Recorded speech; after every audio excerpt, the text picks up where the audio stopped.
But the other question really is like, what are we going to do with Khalil Mack and Robert Quinn? Because I think, and I was actually talking about Zach with this.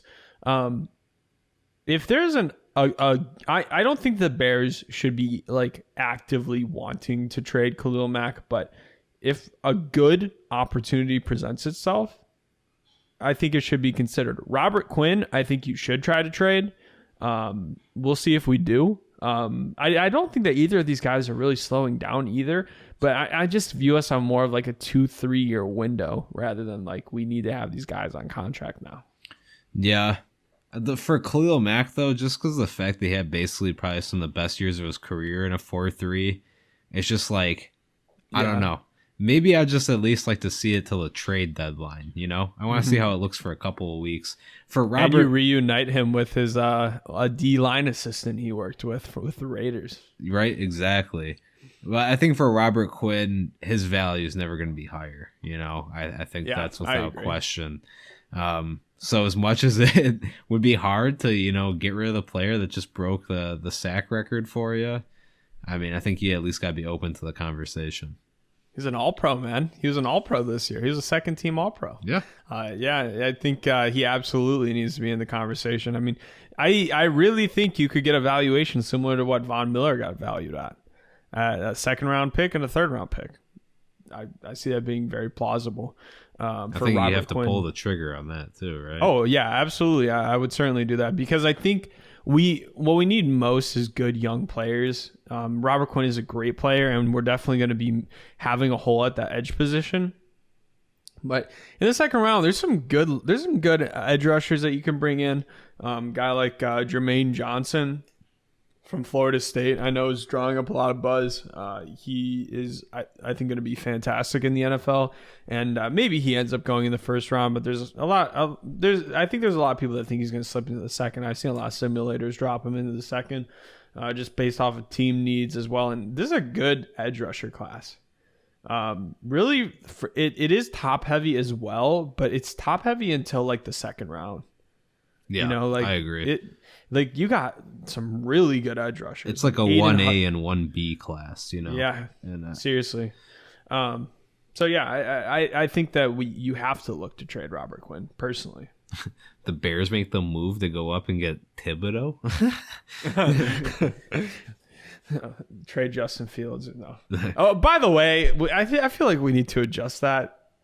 Don't listen to anyone that thinks the Bears are going to trade Justin Fields. Oh, I saw another guy on Twitter as well, also talking about how he has friends in Hallis Hall and how Luke Getsy was talking with Devontae Adams this past week, and that Devontae Adams is going to tour Hallis Hall before free agency. That's known as tampering. That's tampering, my friend. You've just outed the Bears publicly, you know. Seriously. Yeah, I don't. I saw even.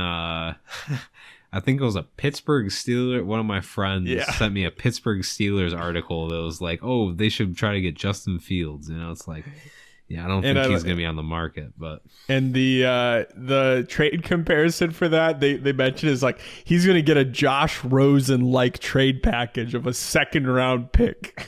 Dude, if you offered the Bears 2 first round picks right now, they would not give you Justin Fields. There's no way in hell. Like Justin Fields is the Bears organization is very confident in Justin Fields. The NFL is very confident in Justin Fields. I don't know why, for some reason, they're picking on Justin Fields when you look at the other player. Like, he was the second best quarterback of the rookie class last year. I don't know why you think the Bears would want to trade that. Yeah, there's a lot of interesting hate. I think it's because, like, you have to give Trevor Lawrence the automatic pass because he's just on Jacksonville, so I think everyone automatically feels bad for him. And then Zach Wilson, I don't know why people are like Zach Wilson truthers. Trey Lance went above him. Yeah, I mean, that's true too. We just haven't seen Trey Lance play that much. But kind of based on like the other like quarterbacks that aren't named like Justin Herbert or Joe Burrow that are young quarterbacks, like none of them have really popped off. You know. Well, Joe Burrow wasn't even that great his rookie year. Well, Joe Burrow looked, but he was hurt. Well, before that, he didn't look that great. I mean, the fact he got hurt what game was it? Like the 5th game in. We saw 5 games of him. Yeah. That's almost as much as we see of Justin Fields. Basically, and they had the same offensive line situation.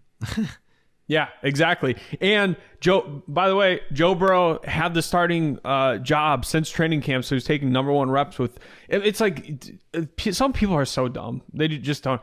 With the exception of Justin Herbert and maybe Deshaun Watson his rookie year, it's just so rare to see rookie quarterbacks do well their first year because they go to bad teams like the Chicago Bears.